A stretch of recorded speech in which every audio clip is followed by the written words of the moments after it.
Welcome to రాజహంస TV. నేను మీ శ్రీనివాస్ రెడ్డి.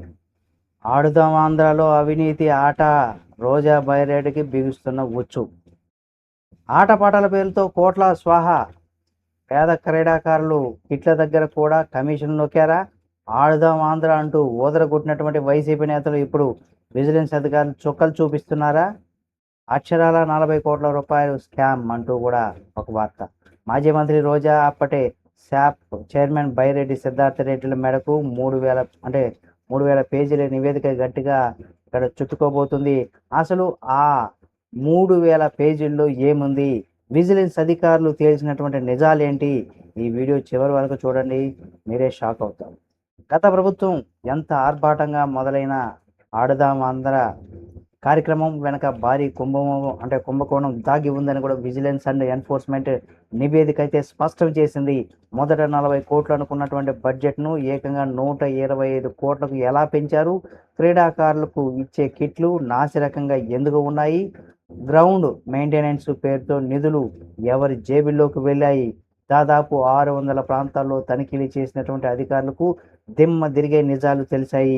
టెండర్ల దగ్గర నుంచి ప్రచార కార్యక్రమాల వరకు అన్ని అక్రమాలని కూడా విజిలెన్స్ అయితే తేల్చేసిందట. ఇప్పుడు ఈ కేసులో ఏసీబీ లేదా సిఐడికి అప్పగించేందుకు కూటమి సర్కార్ ఇక్కడ సిద్ధమవుతుందంటే త్వరలోనే కీలక నేతలు అరెస్టు ఉండబోతున్నాయా అనే చర్చ రాజకీయ వర్గాల్లో కూడా ఇప్పుడు మొదలైంది. ప్రస్తుత క్రీడల శాఖ మంత్రి రామ్ ప్రసాద్ రెడ్డి ఈ స్కామ్ పైన నిప్పులు చెరిగారు. క్రీడలను ప్రోత్సహించాల్సింది పోయి పేద క్రీడాకారులు పొట్టగొట్టి కోట్లు వెనకేసుకున్న వారిని వదిలిపెట్టేటువంటి ప్రసక్తే లేదని ఆయన చాలా క్లియర్గా వార్నింగ్ అయితే ఇచ్చేశారు. ప్రజల సొమ్ముతో సొంత డబ్బా కొట్టుకోవడమే కాకుండా ఇప్పుడు ఆ నిధులు దుర్వినియోగం పైన లెక్కలు చెప్పాల్సిందేనని ప్రభుత్వం డిమాండ్ చేస్తుందని కూడా వారికి చెప్పుకొచ్చారు.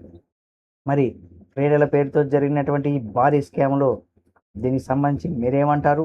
నిందితులపైన కఠిన చర్యలు తీసుకోవాలా? దానికి సంబంధించి మీరు మీ యొక్క అభిప్రాయాన్ని కామెంట్ రూపంలో తెలియచేయండి. నిజ నిర్భయమైనటువంటి వార్తలు, లోతైన విశ్లేషణ కోసం మన తెలుగు ఫోకస్ టీవీ ఛానల్ని సబ్స్క్రైబ్ చేసుకోండి.